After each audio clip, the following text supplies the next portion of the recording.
మల్సి కవిత suspension పై మాజీ మంత్రి మల్లారెడ్డి సికింద్రాబాద్ లో స్పందించారు. పార్టీని ధిక్కరించిన కవిత మీద వెయిటు సరైన నిర్ణయం అన్నారు. కేసీఆర్ కు కుటుంబం కంటే పార్టీ, తెలంగాణ ప్రజలే ముఖ్యమని దీంతో స్పష్టమైందని చెప్పారు. దేశవ్యాప్తంగా సస్పెన్షన్లు సాధారణమని, కుటుంబాల్లో గొడవలు సహజమని పేర్కొన్నారు.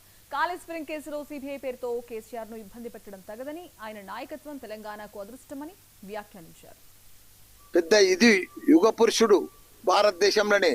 అలాంటి మనిషి బిడ్డే కొడుకు, ఆయనకు ప్రజలు ఇంపార్టెంట్, తెలంగాణ ఇంపార్టెంట్, బిడ్డే కొడుకు కాదు. కాబట్టి ఆయన దేనికైనా తెగిస్తాడు. అలాంటి మనిషి మనకు దొరకడమే, కేసీఆర్ లాంటి దొరకడమే మన అదృష్టం. అరే కాళేశ్వరం లేదు, ఏం లేదయా. నువ్వు 3 లక్షల మెట్రిక్ టన్నుల ధాన్యం పండించిన ఘనత కేసీఆర్ దయా. వీళ్ళేంది అంతా 3D సినిమా లెక్క డ్రామాలు ఆడుకుంటా కాళేశ్వరం అని, కూలిపోయిందని, అదని, ఇదంతా బక్వాసయా. ఏందది కేసీఆర్ అంటే? ఓ చరిత్ర, ఒక హిస్టరీ.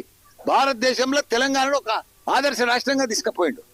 ప్రపంచం అంతా ఎదురు చూసింది కేటీఆర్ కోసం, కేసీఆర్ కోసం. అలాంటి మనుషులను పట్టుకొని కాళేశ్వరం అని, కేసు అని, సిబిఐ అని, ఏంటది? అది కరెక్ట్ కాదు.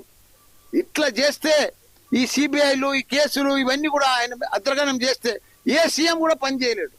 అంత గొప్ప సీఎంను పట్టుకొని ప్రపంచంలోనే ఎత్తైన ప్రాజెక్టు, లిఫ్ట్ ఇరిగేషన్ ప్రాజెక్టు కడితే దాంట్లో ఒక రెండు పిల్లలు పోతే కుంగిపోతే ఉంటున్నా. ఇంత పెద్ద వర్షాలకు ఎట్లుంది అది? కాళేశ్వరం కుంగిపోయిందా, కూలిపోయిందా?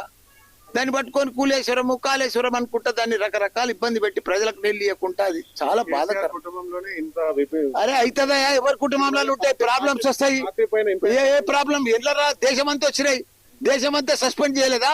వాళ్ళ బిడ్డలను, వాళ్ళ తమ్ములను, వాళ్ళ కాకాయలను, వాళ్ళ బామ్మర్దులను, దేశం అంతా అయింది. ఇది కొత్తగానా సస్పెండ్ చేసేది? ఎవరైనా పార్టీకి ధిక్కరిస్తే సస్పెండ్ చేస్తారు. చూసుకుంటే కూర్చుంటారా ఏంది? సొంత పార్టీ, అరే సొంత కూతురు